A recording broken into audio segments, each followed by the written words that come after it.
चीज की माफी मांगू अगर मेरे मुंह से कुछ गलत निकल जाए। बाकी शोध प्रतिशोध हमारे सबके मन में है। देश को आजाद हुए लगभग 77 साल हो चुके हैं। क्या वाकई हम आजाद हैं? क्योंकि मुझे नहीं लगता। हम अभी भी गुलाम है डर के। हमारी बेटियां अभी भी खुलेआम नहीं घूम सकती। तो किस चीज की आजादी? 77 साल हो चुके। अभी हम आवाज उठा रहे हैं क्योंकि चीजें बाहर आ चुकी हैं, इस वजह से। बाकी रोज बलात्कार होते हैं। क्या हमें पता है इस बारे में? हमें इसलिए नहीं पता क्योंकि हम जागरूक नहीं हैं। हम अपने आस पड़ोस में नहीं देखते, हम देखते हैं अपने घर का साफ सुथरा चबूतरा। हम लोग नहीं देखते इधर उधर की चीजें। तो एक सच्चे भारतीय होने का कर्तव्य निभाएं और अपने आसपास की चीजों को नजर रखें। और इसी चीज पे मैं चंद लाइनें बताना चाहूंगा। मैं कोई शायर नहीं हूं, कोई पत्रकार नहीं हूं, सिर्फ अपने ख्याल लिखता हूं। एक लड़की की आवाज, एक बेटी की आवाज है। क्या मैं कभी आजाद हो पाऊंगी? क्या मैं कभी आजाद हो पाऊंगी? ये देश आजाद हुए 77 साल हो गए। निर्भया को भी लगभग 12 साल हो गए। सूरत हाल वही है। क्या मैं घर से कभी निकल पाऊंगी? क्या मैं कभी आजाद हो पाऊंगी? मैं वो चिड़िया हूं जो आसमान में उड़ती तो हूं मगर, मैं वो चिड़िया हूं जो आसमान में उड़ती तो हूं मगर, कुछ एक शिकारी है जो नजर लगाए बैठे हैं। कुछ पराए हैं जो मेरे हमदर्द हैं। कुछ पराए हैं जो मेरे हमदर्द हैं और कुछ मेरे अपने हैं जो मुझ पर ताक लगाए बैठे हैं। क्या मैं अपनी बातें किसी से भी खुलकर कह पाऊंगी?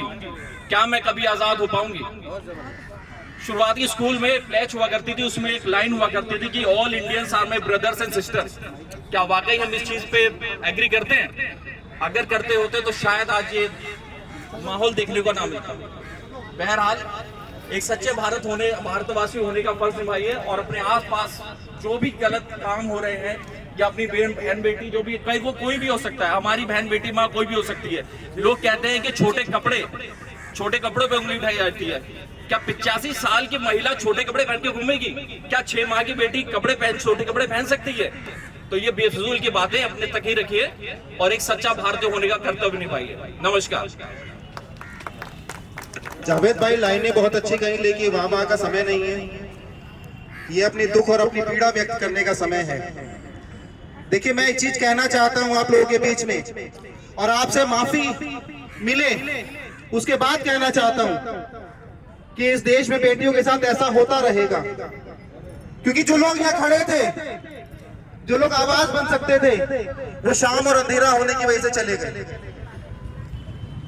वो लोग पीछे ये पीठ के पीछे ये छोड़कर चले गए। Hello hello hello hello hello. वो लोग अपनी पीठ के पीछे ये छोड़कर चले गए कि ये तो मजमा है, थोड़ी देर का, ये लोग चले जाएंगे थोड़ी देर बाद। चलो अंधेरा हो गया, घर की तरफ निकला जाए। और जिस देश में ऐसे लोग मिलेंगे कि लोग थोड़ी देर में चले जाएंगे, मजमा हो रहा है, कोई बात नहीं, चलो घर की तरफ निकला जाए, वहां बेटियों के साथ ये होता रहेगा। आज कलकत्ता में हुआ है, कल दिल्ली में होगा, फिर किसी और शहर में होगा, उसके बाद किसी और शहर में होगा। जो लोग यहां से पीठ दिखाकर जा रहे हैं, वो इंतजार करें कि ईश्वर ना करे उनके दरवाजे तक ये चीज पहुंचे। माफी चाहूंगा आपसे, बहुत कड़वी बात बोल रहा हूं, लेकिन जब दिल पे लगेगी तभी बात बनेगी। मैं ये कहना चाहता हूं साथियों, अब हम अंतिम छोर की तरफ हैं। अपने एक वक्तव्य को सुनने के बाद आप लोगों से गुजारिश है कि अपने अपने मोबाइल का टॉर्च जला लेंगे। हम लोग यहाँ से कुछ देर पहले चलेंगे और उस अपने देश की इस बेटी को श्रद्धांजलि देंगे और उसके बाद अपने अपने घर की तरफ बढ़ेंगे।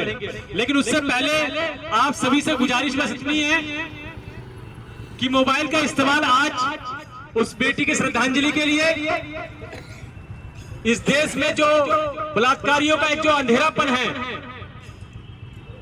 उसको रोशनी करने के लिए अपने मोबाइलों को निकालिए, उसका फ्लैश ऑन कीजिए और पूरी ईमानदारी के साथ पूरी उसको श्रद्धांजलि देते हुए एक बेटी को हम 2 कदम तक यहाँ बाहर तक, थाने तक आसपास चलेंगे और वहां पर उस बेटी को श्रद्धांजलि देंगे। और मैं गुजारिश करूंगा अपने बड़े भाई कमर अहमद साहब को कि वो तशरीफ लाए और इस मौजू पर अपने अल्फाज रखें। कमर अहमद भाई। बहुत बहुत शुक्रिया मुशर्रफ भाई, हमारे हर्ष भाई।